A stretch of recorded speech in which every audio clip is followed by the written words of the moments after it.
안녕하세요. 저희는 경희대학교 디자인심리 기호학 발표를 맡게 된 O팀입니다. 발표의 목차는 다음과 같습니다.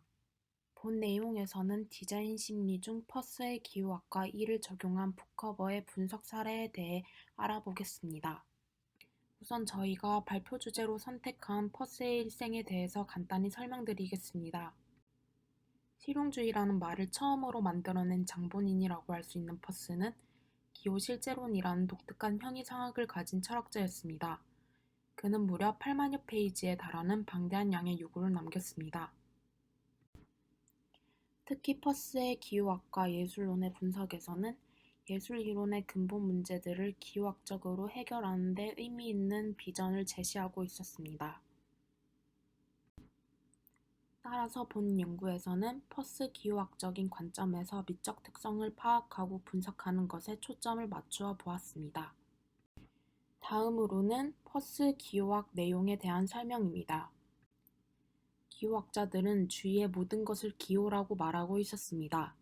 따라서 기호학은 모든 문화의 의사소통 과정 및 현상을 연구하는 것이라고 규정 지을 수 있었습니다. 기호학에서 대표적 인물인 소시르는 기호학을 언어학적 모델로 받아들인 반면 퍼스의 기호학은 현상학적 모델로 보고 있는 차별점이 있었습니다. 또한 퍼스는 구조주의적 전통의 기호학자들이 간과해왔던 핵심적인 문제, 즉 기호적 의미의 원천에 접근하는 통로를 열어주고 있었습니다. 그 통로가 바로 퍼스가 새롭게 도입하고 있는 해석체라는 개념입니다. 따라서 이는 상황구조를 띠게 되는데 기호를 표상체, 대상, 해석체 세 요소가 결합되는 형태의 이론을 정립하게 됩니다. 상황구조의 예시입니다. 그림에서 왼쪽 기호는 자기 자신 이외의 어떤 것, 즉 물체 대상을 대표합니다. 예시로 그림 오른쪽 꼭대기에 있는 하트 모양은 기호로서 심장을 표상합니다. 그림 왼쪽에 있는 해석체는 해석자의 기호의 사용자가 아니고 기호에 의해서 일어나는 어떠한 정신적인 개념입니다. 퍼스 기호 작용은 이미지와 같이 표상체와 대상체, 해석체의 사망 구조에 관한 사원적 조건 세 가지 요소가 함께 이루어져야 합니다. 기호 작용에 있어 사원적 조건의 세 가지 요소는 각각 필수적인 역할을 하고 있기 때문입니다. 퍼스의 기호학은 사만 분류 체계로 현상학에 대해 모든 존재 양상을 밝히고자 하였습니다. 즉, 사만법으로 기호를 규정함에 따라 기호의 범주를 지속적으로 나누었습니다. 이에 따라 퍼스는 기표와 기의 유학론적 방법과는 차별되는 도상, 지표, 상징이라는 기호의 양상으로 분류하였습니다. 첫 번째는 도상입니다. 초상화나 지도처럼 기호가 나타내고자 하는 대상과 닮았거나 유사성이 있는 경우입니다. 예를 들어서 애플의 사과 마크는 사과와 닮았기 때문에 도상의 경우라고 할 수 있습니다. 두 번째는 지표입니다. 도로 표지판, 화살표처럼 기호가 나타내고자 하는 것과 관계가 있는 경우입니다. 예를 들어 화살표는 방향성을 나타내는 것처럼 인과성을 가지고 있지만 사과처럼 실제하는 것은 아니고 개념만 가지고 있는 것입니다. 즉, 개념과 연관시킨 이미지를 만들어낸 것을 지표라고 합니다. 세 번째는 상징입니다. 단어, 숫자, 국기처럼 유사성이나 관련성은 없지만 자의성을 띠고 있는 것을 뜻합니다. 사회 속에서 약속되어서 시간의 흐름에 따라 관례적으로 우리가 익히는 것을 말합니다. 여기서 주의해야 할 부분은 퍼스는 기호의 유형을 도상, 지표, 상징으로 구분했지만 그렇다고 해서 실제 기호가 한 가지의 자질만을 가지고 있는 것은 아닙니다. 하나의 기호 안에는 다양한 자질들이 공존할 수 있습니다. 가령 애플사의 로고에는 사과와 닮았다는 점에서 도상적 자질을 가지고 있지만 동시에 애플이라는 기업을 떠올리게 한다는 점에서 상징 기호이기도 합니다. 결론적으로 해석체는 표상체가 나타내는 대상체의 의미를 해석하는 정신작용으로 퍼스의 기호학에서 독창적인 부분이었습니다. 이를 통해 이론 설명을 끝마치도록 하겠습니다. 저는 앞에서 말한 퍼스의 기호학을 바탕으로 북커버 디자인에 쓰인 기호학을 찾아보았습니다.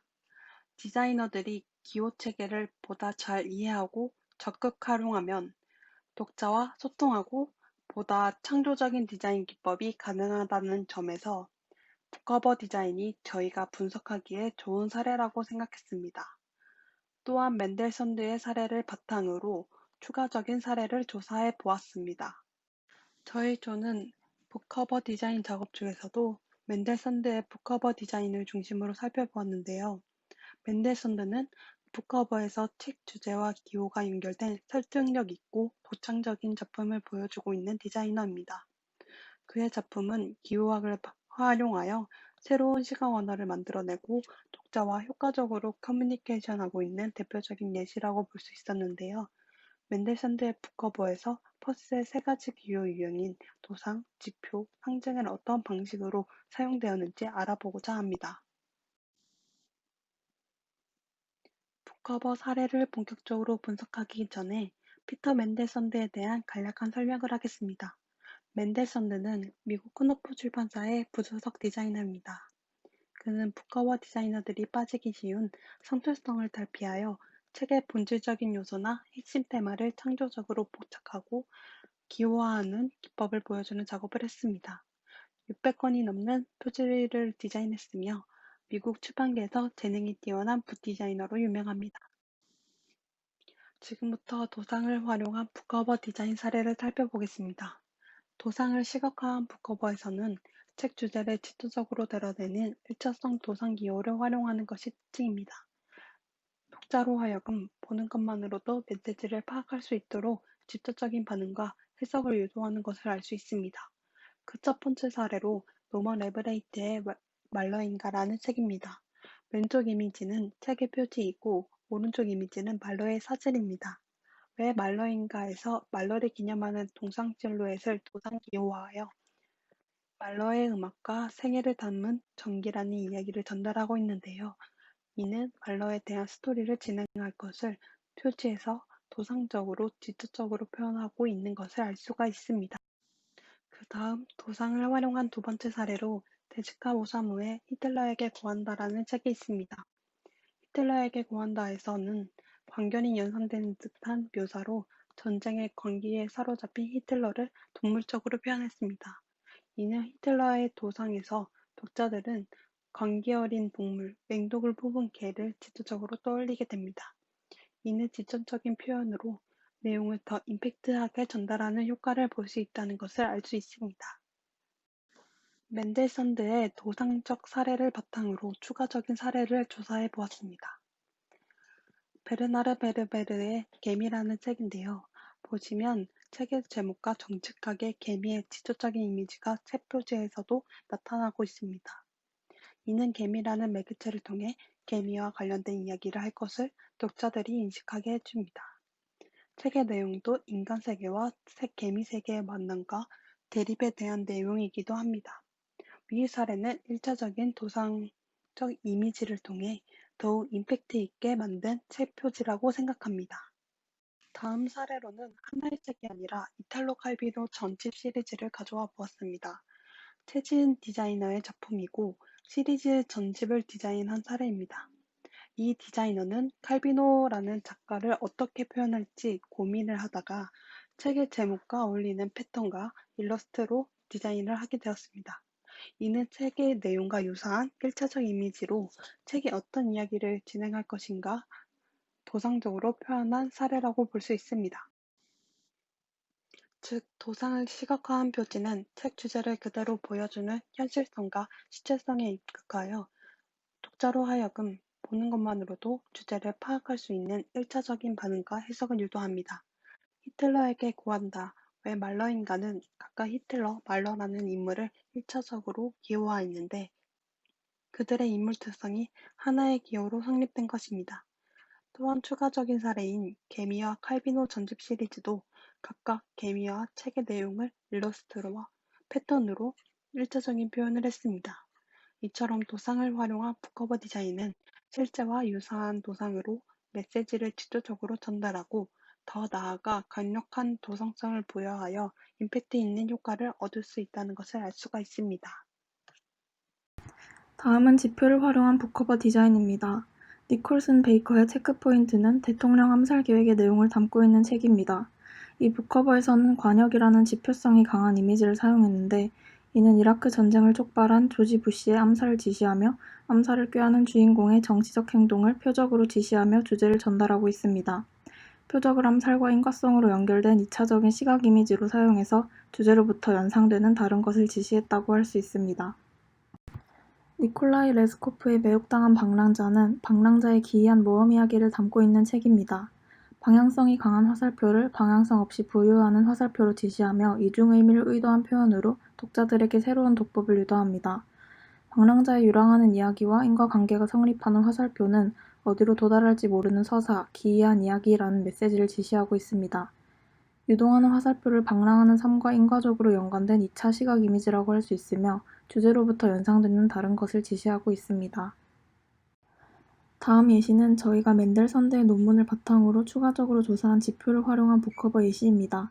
에거서 크리스티의 영실을 향하여는 모든 사람, 모든 조건이 단 하나의 지점, 바로 한 사람의 죽음이라는 목표를 향해서 모이는 과정에 대한 추리소설입니다. 마리오네트 인형극을 하고 있는 소는 살인사건의 모든 것을 계획한 범인이 밝혀질 것이라는 반전의 이야기와 인과성으로 연결된 2차적 시각 이미지입니다. 반전 있는 소설의 내용을 주제로부터 다른 것을 연상시켜 잘 표현한 지표라고 생각해서 예시로 가져오게 되었습니다. 다음은 한국의 90년대 전시 도록 이미지입니다. 미술과 디자인이 협업했던 90년대 문화 현장을 연대기 순으로 보여주고 있고 2000년대 이후 그래픽 디자인의 활동에 비해 상대적으로 감춰져 있던 90년대 그래픽 디자인의 활약성을 드러내는 내용을 담고 있습니다. 북커버의 화살표와 X 문양은 한국 디자인의 시대적 흐름과 인과성으로 연관된 2차적인 시각 이미지입니다. 또한 X는 90년대 신세대들의 상징인 X처럼 보이도록 연출한 북커버를 펼치면 연표가 나오게 되는데 디자인 저널 창간 등 한국 디자인이 중요한 발자취를 남긴 1988년부터 2000년까지 주요 사건들을 표시하고 있습니다. 따라서 2차적인 상징물로 보일 수 있다고 생각했습니다. 지표는 대상체와의 인접성, 인과관계로 연결된 기호로서 매혹당한 방랑자의 유동하는 화살표나 체크포인트의 표적과 같이 책의 테마와 연관되는 다른 것을 제시하는 2차성 기호입니다. 책의 주제나 의미를 단독적인 도상으로 표현할 수 없을 때 유용한 도구가 될 수 있습니다. 예를 들어 책의 테마가 죽음, 살인일 경우 해골이나 피를 보여주는 기법으로 주제의식을 드러낼 수 있습니다. 지표 기호는 앞서 이야기했던 퍼스 기호학의 사망구조의 해석 작용이 수행될 수 있는 기호 체계입니다. 대상체가 지시한 지표 기호의 의미를 해석하지 못하면 기호 전달은 이루어질 수 없습니다. 맨델선대의 북커버에서는 특정 이미지나 특정 표현이 전체 메시지를 담고 있는데 여기서 지표 기호는 메시지의 결과를 나타냅니다. 저희가 추가로 찾아온 예시에서 또한 지표는 마리오네트 인형극을 하고 있는 손과 90년대 전시 도록의 화살표 X가 책의 테마와 연관되는 다른 것을 지시하는 2차성 기호입니다. 책의 주제와 내용, 결과를 인과성을 통해 잘 드러내주고 있습니다. 지표를 시각화한 표지는 이야기의 맥락에 맞게 직접적인 메시지가 아닌 인과성으로 연결된 2차적 메시지를 전달함으로써 독자가 의미를 찾아내도록 유도하고 독자와 디자이너 간, 책과 독자 간의 메시지를 주고받는 상호작용을 시도하는 것을 알 수 있습니다. 다음은 상징을 활용한 북커버 디자인입니다. 상징의 유사성이나 인과성이 결여된 의미적 의미, 즉 사회적인 관습에 의해 지속되고 만들어지는 3차성 기호로서 맨델슨드의 북커버는 책의 핵심 테마를 자의적으로 해석한 상징 기호로 메시지를 강하게 전달하고 있습니다.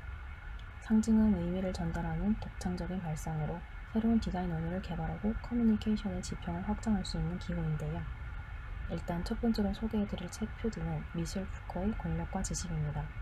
권력과 근간은 어떤 성질의 유사성이나 인과성이 없지만 여기서의 근간은 권력을 상징합니다.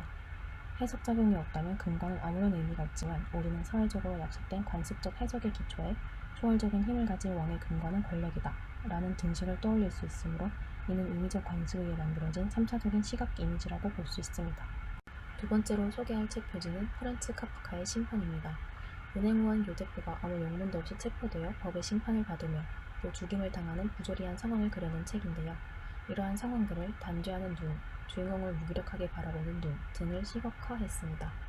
그 중에서 마지막 다른 모습으로 비춰지는 단 하나의 눈은 주인공의 눈이자 카프카의 눈으로 해석될 수 있습니다.